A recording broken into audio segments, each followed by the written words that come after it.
It's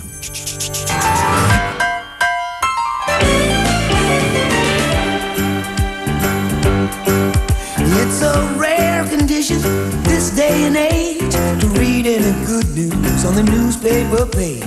Love and tradition of the grand design, some people say, is even harder to find.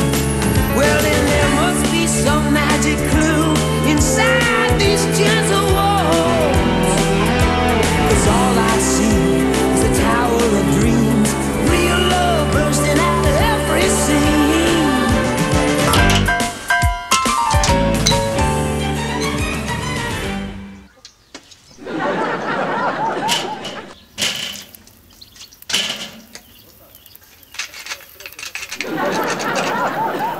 Salut zusammen, ihr seid auch schon da. Ich begrüße euch ganz herzlich zu der nächsten Folge, ein bisschen verspätet, Nummer 8. Mein Name wie immer Horst Kanon. Also, wir fangen an. Ihr seht, ich bin da außen in meinem Garten. Der Sommer kommt, man sollte die Zeit draussen wieder ein bisschen geniessen. Darum hatte ich auch ein bisschen Verspätung gehabt. Nicht immer Zeit gefunden für die ganze Geschichte. Und jetzt fangen wir gerade mal an mit dem nächsten Zitat, würde ich sagen. Also. Es ist ein tiefgründiges Zitat. Muss auch mal sein. Also, das ist nämlich vom Casey Cole.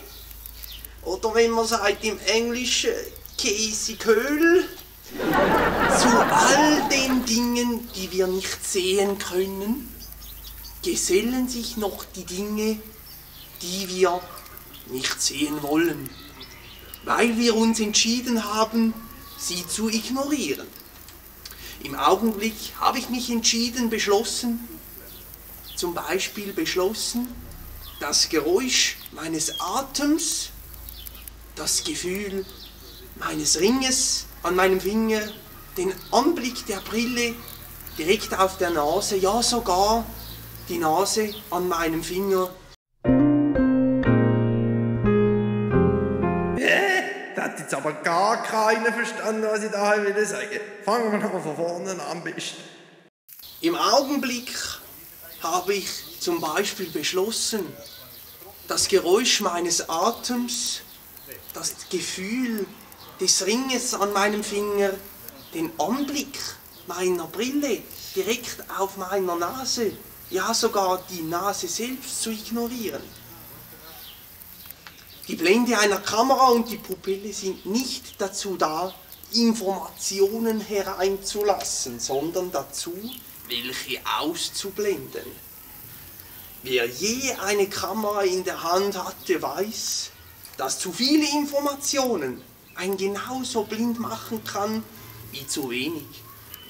Da kommen wir zum Beispiel in der Musik, wenn Sie sich alle 9 Sinfonien von Beethoven gleichzeitig anhören wollen, würden Sie nur ein Krach hören. Ihr wisst, was ich meine mit dem Zitat. Ihr müsst ein gutes Gespür haben für euer Motiv. Nicht zu viel, aber auch nicht zu wenig. Das ist eure Aufgabe, das ist die Aufgabe vom Fotograf, kreativ zu werden in dem weniger ist mehr, sage ich mal. Das Sprichwort kennt jeder. Sehr gut. Oh Heilige Maria. Da wird dann das Zeit wird noch. So, dann gehen wir mal zum nächsten Zitat. Das ist von William Albert Allard und der sagt etwas ganz Gutes. Du musst härter anfangen zu arbeiten. Du musst anfangen, nach Bildern zu schauen, die sonst niemand gemacht hat. Du musst dein Werkzeug nehmen, in unserem Fall die Kamera, und du musst tiefer bohren. Tiefer bohren und tiefer bohren. Alles geht. Und ich sage so, irgendwann wird sich das alles auszahlen. Die ganze Mühe, die ihr euch gemacht habt, der Krampf, den ihr gegeben habt. Da weiss ich gerade noch, wenn wir gerade bei dem Thema sind, ich habe mal Musik gemacht mit meiner Familie. Das war noch ganz eine verrückte Zeit. Wir haben alles gegeben, wir haben es leider nicht geschafft. Wir waren so ein bisschen im Pop-Rock-Metal-Bereich hinein, oder? Und das war eine gute Zeit, aber es hat so eine Freude gemacht, das war nicht wichtig, ob man Erfolg hatte oder nicht. Ich zeige euch gerade mal einen Ausschnitt von einem affengeilen Song, den wir gemacht haben.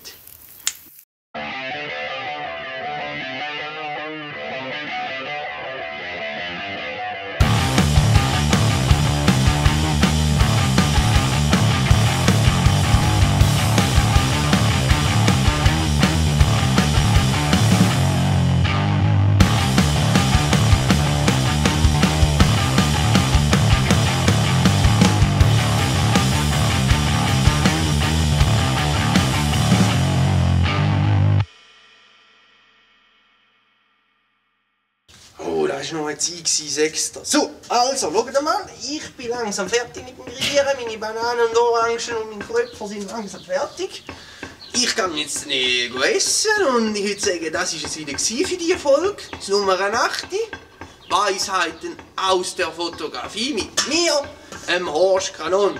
Und ich würde sagen, ich danke euch vielmals fürs Zuschauen und fürs «Gefällt mir» drücken natürlich. Muss auch sein.